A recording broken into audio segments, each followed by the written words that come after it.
l'ADN de la DGSE, c'est de travailler dans tout ce qui est clandestin. Notre but, que ce soit dans le domaine technique ou autre, c'est de rendre possible ce qui normalement est impossible. Bonjour Charles. Bonjour. Vous êtes responsable technique au sein de la DGSE. On n'en dira pas plus. Que fait la DGSE ici à Vivatech, où vous avez un stand juste à l'entrée du salon? Alors ça peut être surprenant de voir la DGSE à Vivatech, puisque la DGSE c'est un service secret, et donc être à Vivatech c'est compliqué d'être secret. Et donc même si on a des dispositions particulières, c'est important pour nous d'être ici pour plein de raisons. D'abord c'est de faire comprendre ce qu'est la DGSE, à quoi elle sert, et notamment à tous nos compatriotes pour qu'ils comprennent globalement nos missions à leur profit. Donc ça veut dire Direction Générale de la Sécurité Extérieure. De la Sécurité Extérieure.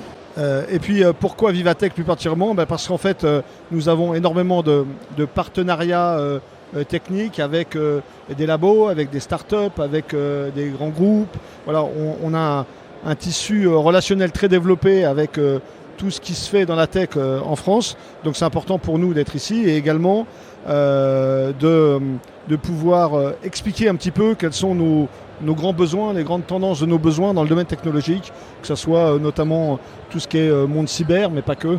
Donc pour nous, c'est vraiment un lieu privilégié pour pouvoir expliquer, échanger. Et d'ailleurs, vous le voyez sur le stand, il y a énormément de monde, et donc c'est assez agréable parce qu'on voit que ça attire, les gens sont curieux, et il y a des très très bons échanges. La technologie et la DGSE, c'est quoi? C'est comme dans le Bureau des légendes?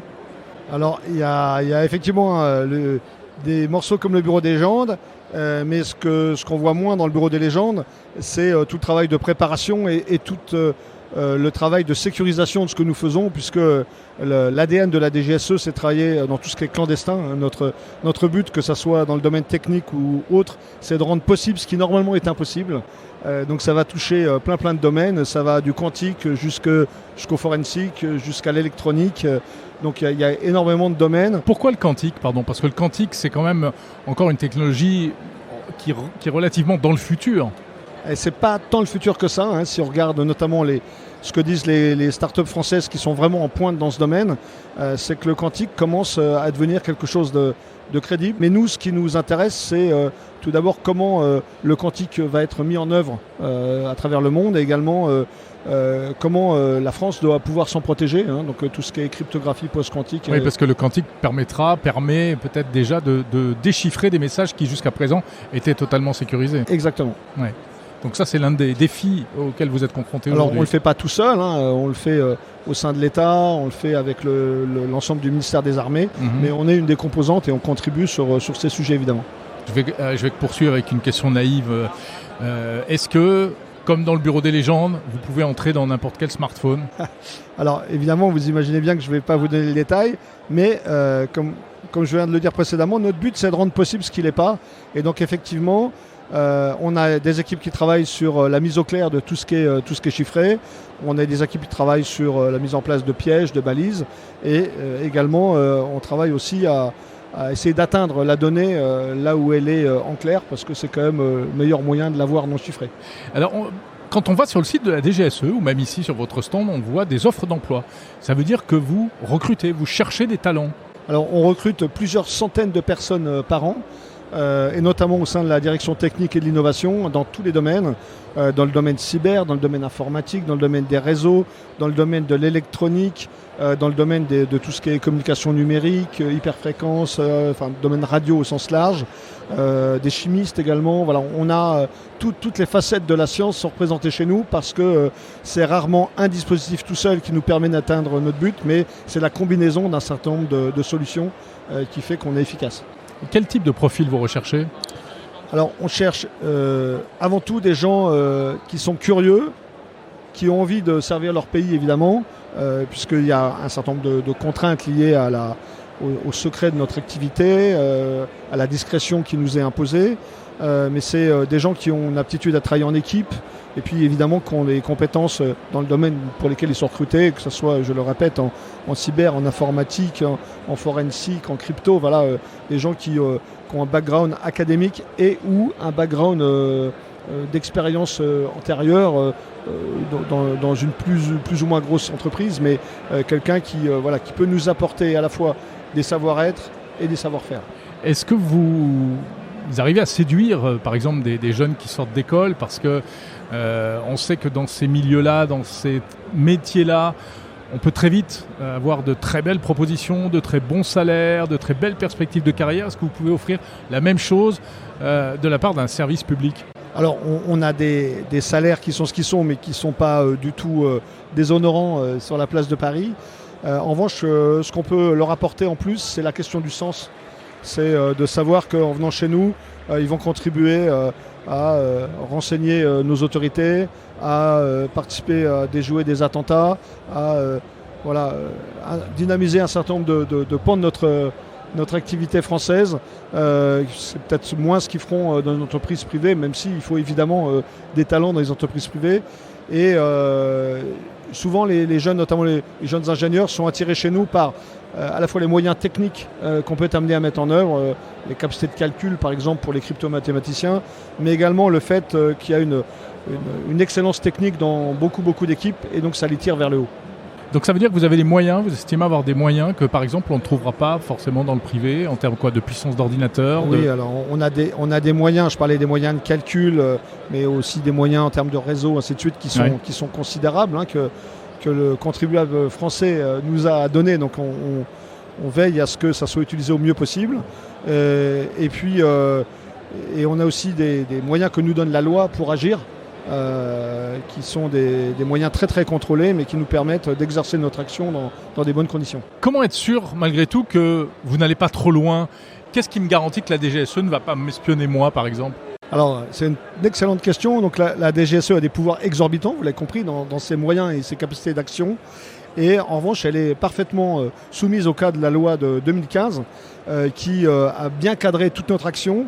Et en particulier, on a la Commission nationale de contrôle des techniques de renseignement, la CNCTR, qui est dans nos murs au maximum tous les 15 jours et la plupart du temps, toutes les semaines, tous les 10 jours, pour contrôler que ce que nous faisons est conforme au cadre de la loi. Donc on est peut-être l'administration la plus contrôlée de France. En tant que citoyen français, vous pouvez être rassuré sur ce plan-là. Donc en principe, vous ne faites pas n'importe quoi, parce qu'on sait qu'il y a eu du passif aux États-Unis, la NSA, etc. Exactement, voilà. Tout est parfaitement tracé. Ces traces sont à disposition de la commission de contrôle qui vérifie qu'on n'intercepte pas notre gendre, nos enfants, le conjoint. Donc tout ça est que chaque action très est motivée, s'inscrit dans Exactement. le cadre d'une mission particulière. Dans un certain nombre de cas cadrés par la loi, il faut une demande particulière. Cette demande donne lieu ensuite à un contrôle. Oui, il peut y avoir des hackers qui ne seront pas poursuivis par la justice chez vous. Oui, alors justement, les hackers, ça fait partie des gens qu'on recrute, comme vous le disiez, pour aller chercher les informations là où elles sont claires, là où elles sont plus facilement utilisables et exploitables. On ne va pas recruter des fous. On ne va pas recruter des gens dangereux, mais on va recruter des gens qui ont cette âme de hacker, donc à la fois la compétence technique et également un côté un peu fouineur, quelqu'un qui va essayer de trouver des modes opératoires pour rentrer là où normalement on ne peut pas rentrer. Mais j'imagine qu'il ne suffit pas de vous envoyer un CV pour être pris tout de suite. Ah si, on nous envoie un CV, le CV va être examiné, derrière, on va recontacter la personne. Ouais. Il y a un certain nombre de discussions ensuite sur les aspects de sécurité et les aspects sur la stabilité psychologique. Mais oui, les gens nous envoient des CV, les gens frappent à notre porte, les gens peuvent nous laisser ici leur CV s'ils le veulent, nous dire qu'ils sont intéressés. On a un certain nombre d'initiatives justement pour montrer que c'est pas impossible de rentrer à la DGSE, qu'on soit civil, militaire, il y a de tout âge, évidemment femmes comme hommes. Il y a un métier pour beaucoup de personnes et les gens n'imaginent pas la richesse de nos métiers. Pour un exemple, on a même des gens qui font de la couture parce que si on fait des petits gadgets électroniques très bien pensés, il faut bien les cacher quelque part. Voilà, on a plein de métiers très différents. Vous recrutez même des couturières alors. Est-ce que la France, un pays comme la France, est aussi bien doté qu'un pays comme les États-Unis, comme la Russie, comme la Chine, alors, etc. C'est compliqué de se comparer, notamment de se comparer aux plus grands, parce que par définition, chacun cache un peu ce qu'il sait faire et ce dont il est doté. Ce qui est clair, c'est que les pays comme les États-Unis, ils ont un budget et un effectif qui est dans un ratio de l'ordre de 10 ou 20. Donc c'est difficile de se comparer. En revanche, quand on regarde le ratio coût-efficacité, la France est plutôt bien positionnée puisque derrière les anglo-saxons qui sont un peu réunis dans une communauté. La France arrive juste derrière, peu ou prou. Il y a Israël également bien positionné, mais on est dans le top 5. J'imagine que si je vous demande, est-ce qu'il y a des backdoors dans nos smartphones dont vous possédez les clés ? Alors ça, il faut demander plutôt, les backdoors, il faut plutôt demander aux fabricants de smartphones. Ouais. Il faut être conscient quand même que l'industrie, notamment asiatique, moi je ne peux pas vous la garantir, et que tous les pays essayent de trouver des failles dans tous les systèmes. Donc je peux vous recommander que la plus grande précaution dans l'usage de tous vos outils, mais ce n'est pas en raison de la DGSE, c'est juste en raison de la numérisation de tous nos modes de vie qui rend les choses parfois accessibles à l'insu de notre plein gré, comme dit le proverbe. Vous utilisez ce qu'on appelle des failles 0D, Bien sûr. Des failles découvertes qui sont vendues même sur des marchés parallèles. Bien sûr, on utilise tous les moyens à notre portée pour essayer d'avoir le coup d'avance, pour essayer d'atteindre nos cibles de la façon la plus efficace possible. Et c'est souvent la combinaison d'un certain nombre de capacités, puisque la DGSE, elle a des capacités techniques dans beaucoup de domaines, dans tout ce qui est interception radio, dans tout ce qui est cyber, dans tout ce qui est calcul. Et donc c'est souvent la conjonction de toutes ces capacités qui fait qu'on obtient un effet. Ce n'est pas juste une capacité seule, parce que sinon on est vite bloqué. Mais est-ce que vous pouvez provoquer une attaque vous-même pour déstabiliser ou je ne sais pas ? Nous, il faut bien comprendre qu'on agit sur commande du politique. Donc on va présenter à nos hautes autorités un certain nombre de moyens de réponse à ce qu'ils nous demandent. Dans ces moyens de réponse, il y a de l'entrave aussi bien physique que cyber. Et donc, en général, il y a un ou plusieurs scénarios qui sont proposés. Et ensuite, on a un aval politique pour les choses les plus sensibles, évidemment. Et tout ça a considérablement évolué, ne cesse d'évoluer à une vitesse phénoménale. Est-ce que vous qui êtes au cœur de tout cela, vous n'avez pas quelquefois un peu le vertige ? Alors les choses vont vite. En fait, nous, on est soumis à deux grandes injonctions. C'est d'abord la vitesse à laquelle évoluent les technologies, que ce soit les technologies de transmission, de chiffrement, on parlait du quantique, et également l'usage qu'en font nos cibles. Parce que les gens qui ont quelque chose à cacher, généralement, ne sont pas les derniers pour utiliser ces technos. Donc c'est un peu le jeu du chat et de la souris. Donc on essaye de coller au plus près de nos cibles, et donc forcément c'est la raison pour laquelle par exemple on est là à Vivatech, c'est qu'on a besoin de s'entourer d'énormément de labos, de start-up pour venir nous apporter leur savoir-faire. Vous trouvez des choses intéressantes ici ? Les start-up françaises sont au niveau que vous espérez ?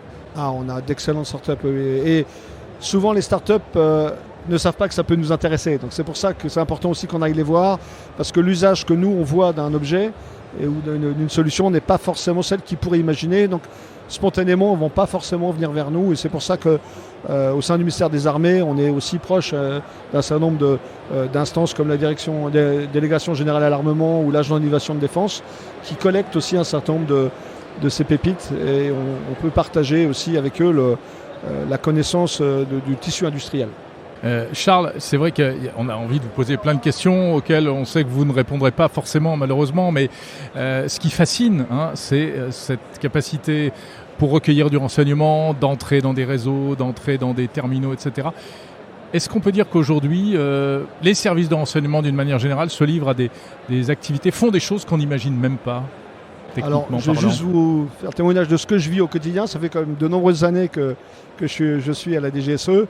Et il ne se passe pas une semaine sans que je me dise « Waouh, on a fait ça ou on sait faire ça ». Voilà. Donc moi, qui suis pourtant un ingénieur plutôt grisonnant et expérimenté, j'arrive toujours à être impressionné par ce que font nos équipes.